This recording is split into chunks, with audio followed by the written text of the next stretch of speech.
Today's Bible reading is taken from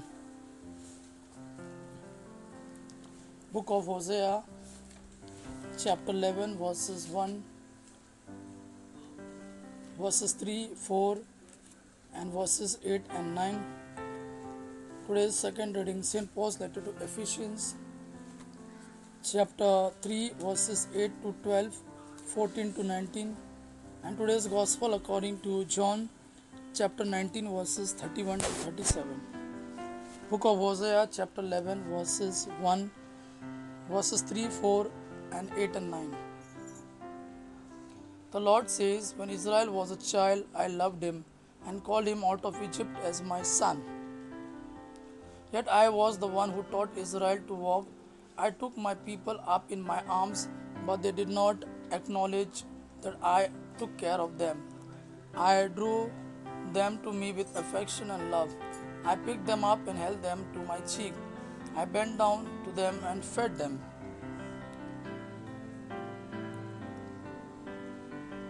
My heart will not let me do it. My love for you is too strong.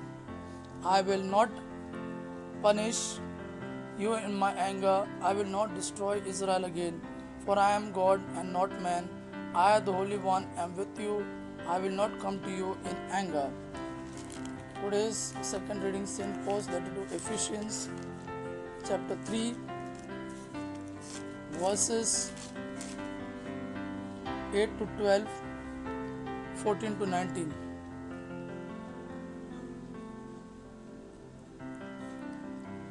I am less than least of all God's people, yet God gave me this privilege of taking to the Gentiles the good news about the infinite riches of Christ, and of making all people see how God's secret plan is to be put into effect. God, who is creator of all things, kept his secret hidden through all past ages, in order that at the present time, by means of the church, the angelic rulers and powers in the heavenly world might learn of his wisdom in all its different forms. God did this according to his eternal purpose, which he achieved through Christ Jesus our Lord. In union with Christ and through our faith in him, we have the boldness to go into God's presence with all confidence. For this reason I fall on my knees before the Father, from whom every family in heaven and earth receive its true name.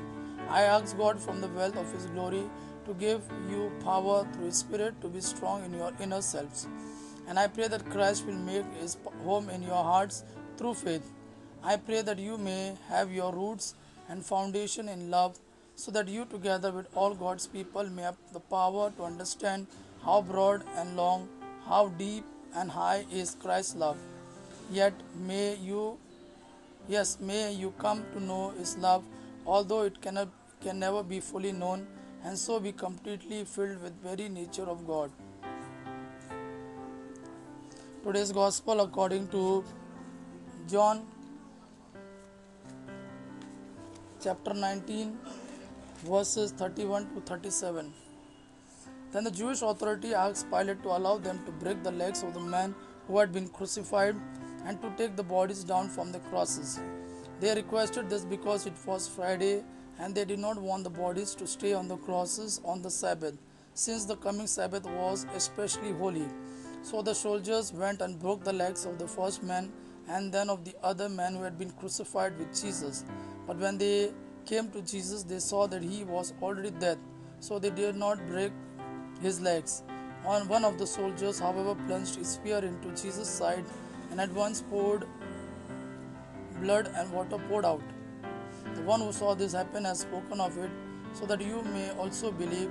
What he said is true, and he knows that he speaks the truth. This was done to make the scripture come true. Not one of his bones will be broken. And there is another scripture that says, people will look at him whom they pierced.